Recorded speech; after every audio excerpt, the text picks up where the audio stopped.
Yeah, so Ena and I worked on Lacuna Stories this summer, and Lacuna is basically, we'll get more into this as the presentation goes on, but Lacuna is basically an online reading platform that's currently used by Stanford and Foothill College, I believe.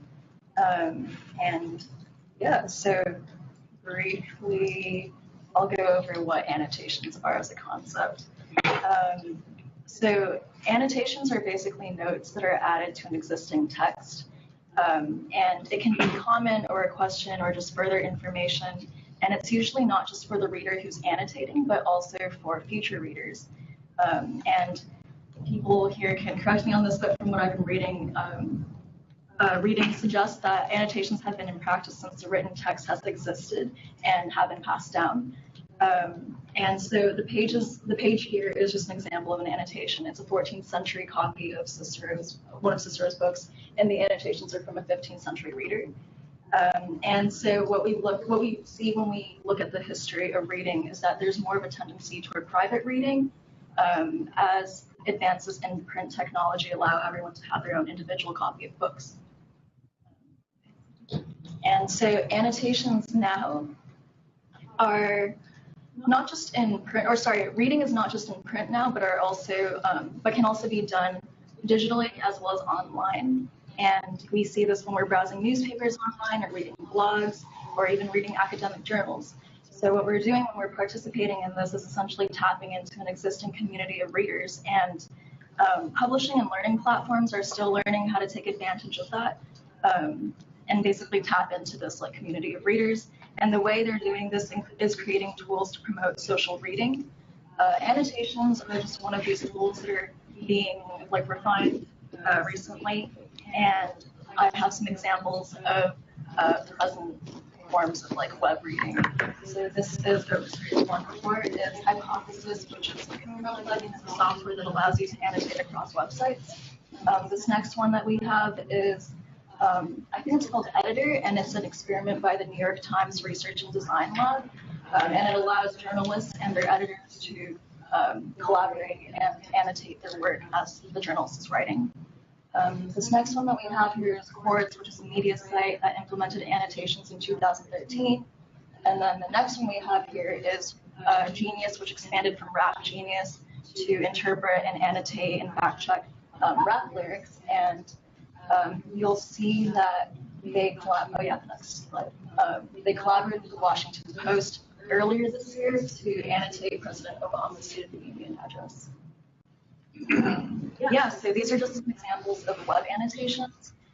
There's even more that I haven't mentioned, and also in academic institutions, of course, there's an increased interest in social reading and building tools for collaborative editing and also for collaborative reading. So Lacuna, beyond just being a platform for reading and annotating for both instructors and students, there are also a number of other tools, such as the sewing kit and threads through which students can filter their annotations and categorize them into different groups, and then see their peers' work. There are also, within the annotations themselves, ways to make them either private or just viewable for the instructors or for everyone. So there's a great deal of specification that can go into the annotations themselves. I worked on two different parts of the project, and I think two different parts related to Lacuna, and I think the second thing that I did illustrates quite well why annotations can be so useful and relevant for students and just readers in general to further engage with the text. Brian, who is our project leader and unfortunately isn't here, conducted a reader study where he had, I'm not sure how many students read this novel extremely loud and incredibly close by Jonathan Safran Foer, and had students or participants annotate, and then the idea was to compare their annotations and see whether or not there were, this is an example of some of the annotations on a given phrase or sentence. And so I helped Brian sort of categorize the different annotations that we got and whether they referred to just questions, or if they were expansions on ideas, or just these different categories that he came up with. And so, these different categories can show, you can often see how, there's agreement, like first mention of his dad seems to miss him, sentimental feelings of father, this is his dad, so it seems to be a pretty overwhelming agreement in terms of whatever line that was highlighted, but oftentimes I was actually quite surprised when, in this novel in particular, the main character loses his father to, his father died in the Twin Towers after a 9/11 attack, and some participants would catch on to that immediately, and you could see it through their annotations, while others were completely confused about what was going on. So in these situations, being able to see other students' annotations would be of great value to further engage and understand the text.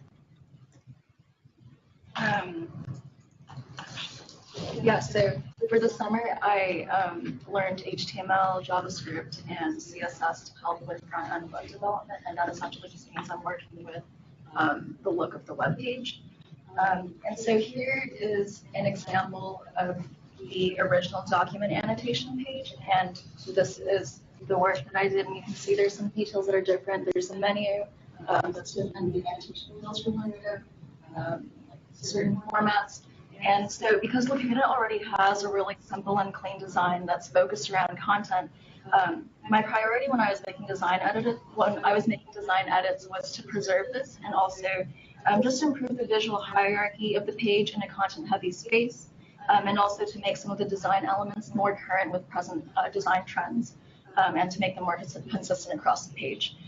So I'll briefly go over two things that I worked on here.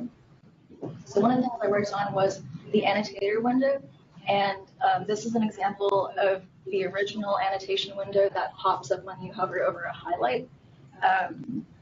And there's already a lot of information. There's like the comment and the metadata that's associated with the comment.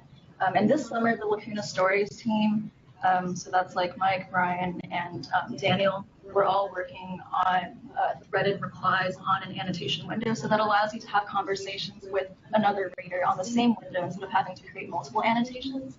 And my role in this was just sort of to design the layout of the window that pops up. So not just dealing with the content-heavy space, but also thinking about all the different kinds of data that are being presented. So there's not only the comment, but also like the category, the privacy, the author, and then there's also the replies and the data replies and all this other information that needs to be displayed in a way that's like not cluttered and has like a clear priority of what needs to be read. And yeah, one of the next things I worked on was filtering annotations. And so you'll see here, this is the original one, and my work on this was not just playing around with the layout, but also here I was thinking a lot about visual affordances, and in design speak, that essentially means the possibilities of actions that are capable of being performed by a user.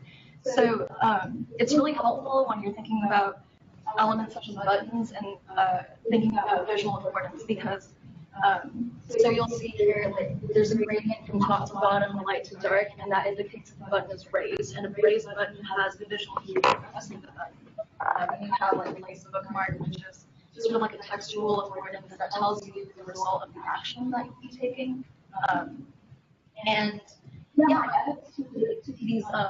my edits to the filtering annotations modified the original design to make the site look a little bit more current.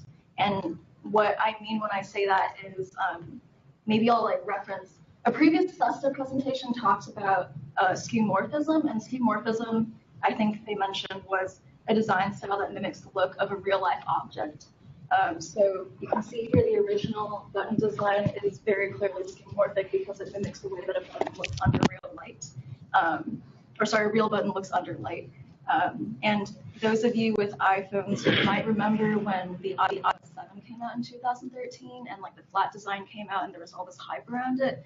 So that's like a minimalist aesthetic that's like very trendy right now, but there's also a lot of criticism that stripping away all the visual details that the original skeuomorphic designs have would make visual cues less clear. And so right now, what you see in web design is sort of like a combination of both flat design and skeuomorphic design.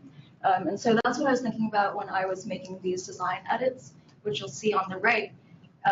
And so I'll show you an example of also like improving visual affordances.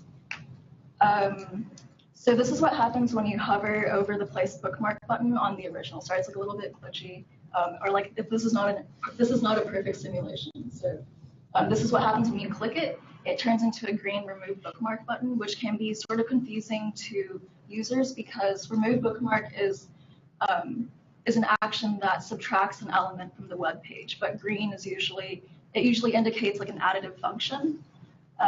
And this is what happens with the new edit. So you'll see on the right, when you hover over it turns dark, you click on it, it turns darker. And this is the new one. And this is what it looks like in a totally, when your mouse is not on the button. And so you'll see there's a very slight gradient from dark to light, top to bottom, and that sort of simulates like an inverted button.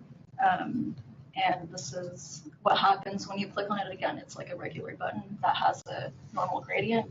And yeah, so what I was working with was just thinking about how to make the visual affordances clear while still placing the content first and not having the buttons be distracting on the page.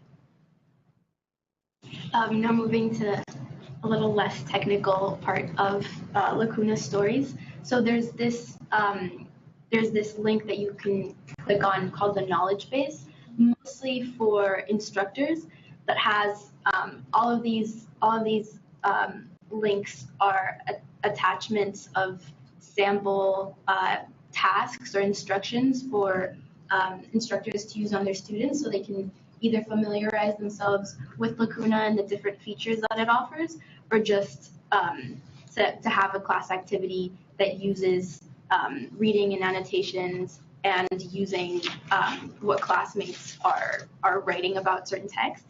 And so we had all of these texts and tasks that hadn't really been tested on students yet.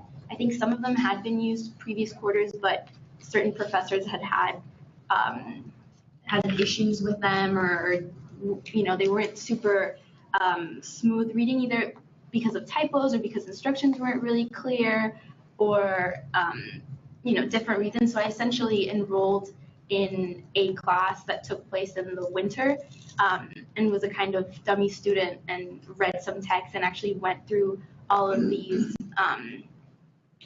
assignment ideas or in-class activities and made some reports and with my thoughts and ideas about them, and just presented them to Brian so he could sort of clean them up and make them more useful and clean for instructors to use, and those are up now in the website. So more of a pedagogical aspect of the project. Here's some more annotations. So one of the final things that I helped with was helping to fix the response map, and this was already created by a previous research assistant. What you see here, the colored nodes are essentially student written responses, and the white nodes are the documents that are referenced by these responses. And so this is just a way to visualize not just your own work, but also your classmates' work and how it relates to the reading that you're doing in class. And so for this, I was learning D3.js, which is a JavaScript library that helps with visualizing data. But for the rest of the 2 weeks here, I'll be passing the project back off to Mike, and then I'm going to be working on more of like the web design elements on the website.